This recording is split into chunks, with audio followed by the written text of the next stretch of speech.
Hi students, NMS எக்ஸாமுக்கான previous year question பேப்பரோட solution சயின்ஸ்க்கு பார்க்கலாம். இதில் பாருங்க, வெப்பமூட்டும் சாதனங்களில் பயன்படுத்தப்படும் அதிக உருகுநிலை கொண்ட பொருள் எது அப்படின்னு கேட்டிருக்காங்க. நிக்ரோம் அப்படின்றதான் சரியான பதில். அடுத்த கொஸ்டின்ல, அறை வெப்பநிலையில் பொருட்களை அதன் அடர்த்தியின் அடிப்படையில் ஏறு வரிசைப்படுத்துக அப்படின்னு கேட்டிருக்காங்க.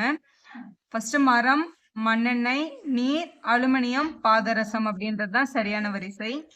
ஒரு நேர்கோட்டு பாதையில் 18 மீட்டர் பர் வினாடி என்ற திசை வேகத்தில் இயங்கிக் கொண்டிருக்கும் கோல்ஃப் பந்தானது 5 வினாடிகளில் 8 மீட்டர் பர் வினாடி என்ற திசை வேகத்தினை அடைகிறது. அப்பொருள் பெரும் எதிர் முடுக்கம் என்ன அப்படின்னு கேட்டிருக்காங்க. அது சீரான எதிர் முடுக்கத்தை கொண்டுள்ளதுன்னா எப்படி கால்குலேட் பண்ணும் அப்படின்னு கேட்டிருக்காங்க. ஸோ ஃபார்முலா அப்ளை பண்ணால் -2 மீட்டர் பர் செகண்ட் ஸ்கொயர் கிடைக்குது. அடுத்து -20 டிகிரி செல்சியஸ் வெப்பநிலைக்கு இணையான ஃபாரன்ஹீட் மற்றும் கெல்வினோட மதிப்புகள் என்ன அப்படின்னு கேட்டிருக்காங்க. ஸோ 253.15 கெல்வின் -4 டிகிரி ஃபாரன்ஹீட்ன்றது தான் சரியான பதில். அடுத்த கேள்வி பாருங்க, பூமிக்கும் சூரியனுக்கும் இடையேயான சராசரி தொலைவு எவ்வளோன்னு கேட்டிருக்காங்க. 149.6 மில்லியன் கிலோமீட்டர்ன்றது தான் சரியான பதில். மின்கலன் அலெக்சாண்ட்ரியோ வோல்டோ, இது உங்களோட ரேஷியோவில் கேட்டிருக்காங்க. அப்படின்னும் போது கிளண்டோஸ்கோப்ன்றது தாமஸ் ஆல்வா எடிசன் அவங்க கண்டுபிடிச்சது. ஸோ அதான் கரெக்டான பதில். நிலவு இல்லாத கோள்கள் எவைன்னு கேட்டிருக்காங்க. புதன் மற்றும் வெள்ளி அப்படின்றதான் சரியான பதில். அடுத்து சரியான கூற்று அல்லது கூற்றுகளை தேர்ந்தெடுக்கவும் அப்படின்னு கொடுத்து 4 ஸ்டேட்மெண்ட்ஸ் இங்கே கொடுத்துருக்காங்க. இதில் எதெல்லாம் கரெக்டுன்னு கேட்டிருக்காங்க. ஒளியை விட வேகமாக எந்த பொருளும் பயணிப்பதில்லை அப்படின்றது சரியான கூற்று தான். அதே மாதிரி இந்த கடைசியில் கொடுத்துருக்காங்க பாருங்க, சமதள ஆடியில் தோன்றும் பிம்பமும் பொருளும் ஒரே அளவில் இருக்கும் அப்படின்றதும் சரியானது. மற்ற ரெண்டுமே ராங் ஸ்டேட்மெண்ட் தான் கொடுத்துருக்காங்க. கூற்று 1 மற்றும் 4 அப்படின்ற 2வது ஆப்ஷன் தான் நம்ம செலக்ட் பண்ணியிருக்கணும். அடுத்து பாருங்க, 20 கூலும் மின்னோட்டம் ஒரு கடத்தியின் வழியாக 3 நிமிடங்களுக்குள் பாய்கிறது எனில் ஒரு வினாடியில் கடத்தியில் பாயும் மின்னோட்டத்தோட அளவு எவ்வளோ அப்படின்னு கேட்டிருக்காங்க. ஸோ ஃபார்முலா அப்ளை பண்ணால் 0.11 ஆம்பியர் கிடைக்குது.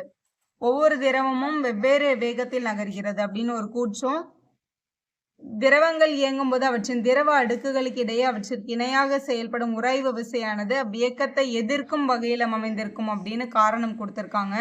சரியான காரணம் தான். கூற்றும் கரெக்டாக இருக்கு, காரணமும் கரெக்டாக இருக்கு. காரணம் கூற்றே சரியா விளக்குது அப்படின்ற 3வது ஆப்ஷன் தான் நம்ம செலக்ட் பண்ண வேண்டியது. அடுத்த, நீரின் தன்வெப்ப ஏற்பு திறனோட மதிப்பு 4200 இருந்ததுன்னா 2 கிலோகிராம் நிறையுள்ள நீரின் வெப்பநிலை 60 டிகிரியிலிருந்து 70 டிகிரியாக உயர்த்த தேவைப்படும் வெப்ப ஆற்றலோட மதிப்பு எவ்வளோன்னு கேட்டிருக்காங்க. ஸோ இது 84,000 ஜூல் அப்படின்றத சரியான பதில். மென்மையான உலோகம் எதுன்னு கேட்டிருக்காங்க. சோடியம் அப்படின்றது சரியான பதில். அடுத்து பாருங்க, மனித உடலில் 99% நிறையில் அடங்கியுள்ள 6 தனிமங்கள் எவை அப்படின்னு கேட்டிருக்காங்க. Oxygen, carbon, hydrogen, nitrogen, calcium and phosphorus அப்படின்ற 4வது ஆப்ஷன் கரெக்டாக இருக்குது. சரியான கூற்றுக்களை தேர்ந்தெடுக்க சொல்லியிருக்காங்க. ஃபர்ஸ்ட் பாருங்க, நைட்ரஜன் நமது அண்டத்தில் பரவலாக 2ஆம் இடத்தில் காணப்படும் தனிமம் அப்படின்னு சொல்லியிருக்காங்க. இது ஒரு தவறான கூற்று. ஆக்சிஜன் பல்வேறு அலோகங்களுடன் வினைபுரிந்து காரத்தன்மை வாய்ந்த அலோக ஆக்சைடுகளை உருவாக்கும் அப்படின்னு சொல்லியிருக்காங்க. அதுவும் தவறானது தான். ஸோ முதல் 2ம் தவறாக இருக்குது. கடைசி 1 மட்டும் கரெக்டாக கொடுத்துருக்காங்க. ஃபர்ஸ்ட் அண்ட் செகண்ட்ன்றது நம்ம செலக்ட் பண்ண வேண்டிய ஆப்ஷன் 2வதுல இருக்குது. அணு எண் 19 மற்றும் அணு நிறை 39 கொண்ட தனிம எது அப்படின்னு கேட்டிருக்காங்க. பொட்டாசியம் தான். இது நம்மளோட பீரியாடிக் டேபிள் இருந்தாலே தெரிஞ்சிடும். அடுத்து பாருங்க, பெரிலியம் என்பது டேஷ் இணைதிறன் கொண்ட தனிமங்களுக்கு ஒரு எடுத்துக்காட்டு அப்படின்னு கேட்டிருக்காங்க. இரட்டை இணைதிறன் கொண்டன்றது சரியான பதில். அடுத்து ஒரு பொறுத்துக்கு கொடுத்துருக்காங்க. இங்க வெப்ப ஏற்பு மாற்றம் அப்படின்றது குளுக்கோஸ் நீரில் கரையிறது அதுக்கு ஒரு நல்ல எக்ஸாம்பிள். ஸோ இதான் கரெக்டான ஆப்ஷன். அடுத்து, வெப்ப உமிழ் மாற்றம் எங்க நடக்குது அப்படின்னு கேட்டிருக்காங்க. மெக்னீசியம் நாடாவை எரிக்கும் போது நடக்கிறது வெப்ப உமிழ் மாற்றம். அடுத்து பதங்கமாதல் அப்படின்னு கொடுத்துருக்காங்க. அமோனியம் குளோரைடு அப்படின்றது அது ஒரு சரியான ஆப்ஷன். படிகமாக்குதல் அப்படின்னு கொடுத்துருக்காங்க. சாதாரண உப்பை தூய்மையாக்க பயன்படுறது படிகமாக்கல் முறை. ஸோ அதான் கரெக்டான ஆப்ஷன். இது எல்லாமே கரெக்டா 3வது ஆப்ஷன்ல பொருந்தி இருக்கு பாருங்க. அடுத்து, பொருந்தாத ஒன்றை தேர்ந்தெடுக்க சொல்லியிருக்காங்க. ஸோ மற்ற எல்லாமே கரெக்டாக இருக்குது. ப்ரொஃபைலின் எத்திலின் அப்படின்றது பொருந்தாது. ஸோ அதுதான் நம்ம செலக்ட் பண்ண வேண்டியது. இதில் சரியான இணைகளை தேர்ந்தெடுக்க சொல்லியிருக்காங்க. மஞ்சள் சுடர் கால்சியம் குளோரைடு அப்படின்றது கரெக்டாக இருக்குது. இண்டிகோ சுடர் அப்படின்றது பொட்டாசியம் குளோரைடு அப்படின்றதும் கரெக்டாக இருக்குது. மற்ற 2ம் ராங்காக மேட்ச் பண்ணியிருக்காங்க. ஸோ 1ம் 4ம் தான் கரெக்டு. அது உங்களோட 3rd ஆப்ஷனில் இருக்குது. பின்வருவனவற்றில் திட நிலையில் உள்ள சேர்மங்களை கண்டறிய சொல்லியிருக்காங்க. திட நிலையில் இருக்கிறது பொட்டாசியம் ஹைட்ராக்சைடு, சோடியம் ஹைட்ராக்சைடு உங்களோட 4th ஆப்ஷன்ல இருக்கு. அடுத்து பாருங்க, வெடிகுண்டுகளும் பட்டாசுகளும் பற்ற வைக்கும் போது வெடிக்கின்றன. சில வேதிவினைகள் மூடிய கலனில் நிகழும் போது வாயுக்களை உருவாக்குவதால் அதன் அழுத்தம் குறைகிறது அப்படின்னு சொல்லியிருக்காங்க. கூற்று கரெக்டாக இருக்கு. ஆனால் காரணம் வந்து அந்த கூற்றுக்கான சரியான விளக்கத்தை கொடுக்கல அப்படின்றதான் சரி. ஸோ 2வது ஆப்ஷன் கரெக்டாக இருக்கு. அடுத்தும் ஒரு மேட்ச் தான் கொடுத்துருக்காங்க. தன் மகரந்த செயற்கையோட எங்க நடக்குதுன்னு கேட்டிருக்காங்க. அவரை மற்றும் நெல் அப்படின்றது சரியா இருக்கு. அடுத்து வந்து அயல் மகரந்த செயற்கை அப்படின்றது வந்து பிளம் ஸ்ட்ராபெரியில நடக்குது. உடல் இனப்பெருக்கம் அப்படின்றது வந்து கரும்பு சேனைக்கிழங்குல நடக்குது. துண்டாதல் அப்படின்றது வந்து ஸ்பைரோகைரா அப்படின்றது சரியான மேட்ச். இது உங்களோட 4th ஆப்ஷன்ல சரியா பொருந்திருக்கு. 4th ஆப்ஷன் நம்ம செலக்ட் பண்ணிருக்கணும். அடுத்து கூற்று மற்றும் காரணம் கொடுத்திருக்காங்க. கள்ளி தாவரத்தின் இலைகள் முட்களாக மாறியுள்ளன அப்படின்றது கரெக்ட் தான். நீராவி போக்கை அதிகப்படுத்துவதற்காக அவ்வாறு தகவமைக்கப்பட்டுள்ளதுன்றது தவறு. நீராவி போக்கை குறைப்பதற்காகன்னு வந்திருக்கணும். அதிகம்னு சொன்னதுனால இது தப்பு. கூற்று சரி, ஆனால் காரணம் தவறு அப்படின்றத நம்ம செலக்ட் பண்ணோம். ஸோ 2வது ஆப்ஷன் கரெக்டா இருக்கு. அடுத்து சரியான கூற்று அல்லது கூற்றுகளை வந்து தேர்ந்தெடுக்க சொல்லியிருக்காங்க.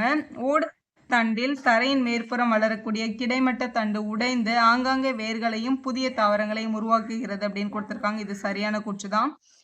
தரைக்கீழ் ஊடுதண்டு என்பது ஒரு சிறிய மற்றும் நலிந்த பக்கவாட்டு கிளை நோக்கி கீழே வளர்ந்து ஒரு புதிய தாவரத்தை உருவாக்கும் அப்படின்னு சொல்லியிருக்காங்க. கீழ் நோக்கி வளர்ந்து புதிய தாவரம் உருவாகுன்றது வந்து தவறானது.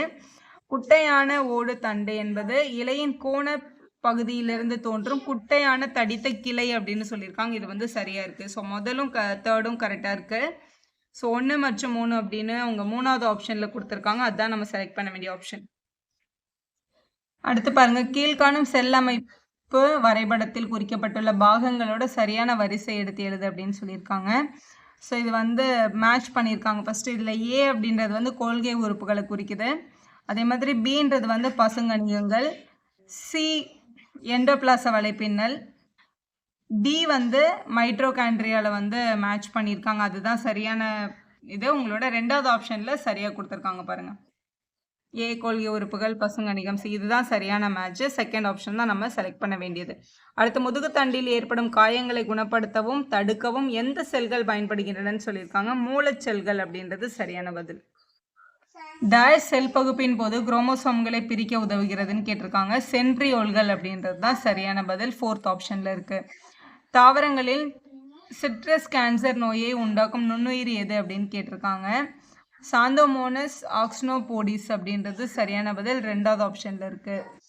அடுத்து தவறாக பொருத்தப்பட்ட இணைகளை தேர்ந்தெடுங்க அப்படின்னு சொல்லியிருக்காங்க. இதில் எது வந்து தப்பா அந்த குடும்பத்தோட பேரும் தாவரத்தோட பேரும் கொடுத்துருக்காங்க. இதில் எது வந்து ராங்கான இணை அப்படின்னு கேட்டிருக்காங்க. ஸோ இது வந்து 2ண்டும் வந்து ராங்காக இருக்கு, 4த்தும் வந்து ராங்காக இருக்கு. மற்ற 2ம் கரெக்டாக மேட்ச் பண்ணியிருக்காங்க. 2 மற்றும் 4 அப்படின்ற 2nd ஆப்ஷன் தான் நம்ம செலக்ட் பண்ண வேண்டியது.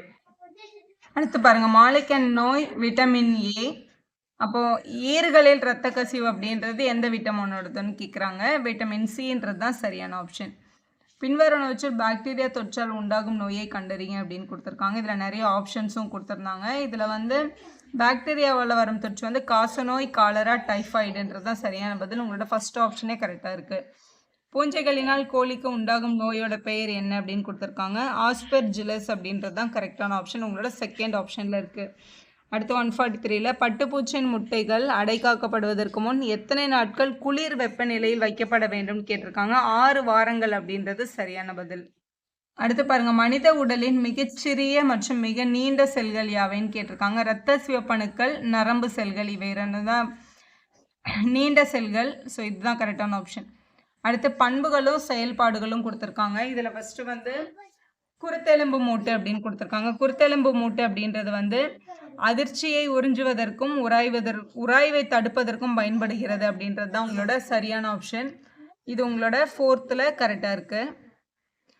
அடுத்து சினோவியல் திரவம் அப்படின்றது என்னன்னு கேட்டிருக்காங்க. மூட்டுகளுக்கு உள்ள குருத்தெலும்புகளுக்கு இடையிலான உராய்வை குறைக்க தான் சினோவியல் திரவம் இருக்கு. இது உங்களோட இந்த 3rd ஆப்ஷன் கரெக்டாக இருக்கு. மூட்டு கேப்சியூல் அப்படின்றது என்னன்னு கேட்டிருக்காங்க. இதன் நார்த்தனமே மூட்டுகளை வலுப்படுத்த உதவுகிறது. தசை நார்கள் அப்படின்னு கேட்டிருக்காங்க. எலும்புடன் எலும்பை இணைக்க உதவுறது தான் வந்து தசை நார்கள். இதுதான் சரியான ஆப்ஷன். இது உங்களோட ஆப்ஷன் 3ல சரியா மேட்ச் ஆயிருக்கு. வீடியோ யூஸ்ஃபுல்லாக இருந்தால் ஒரு லைக் போடுங்க, உங்கள் ஃப்ரெண்ட்ஸ்க்கும் ஷேர் பண்ணுங்கள். Subscriber channel for more videos.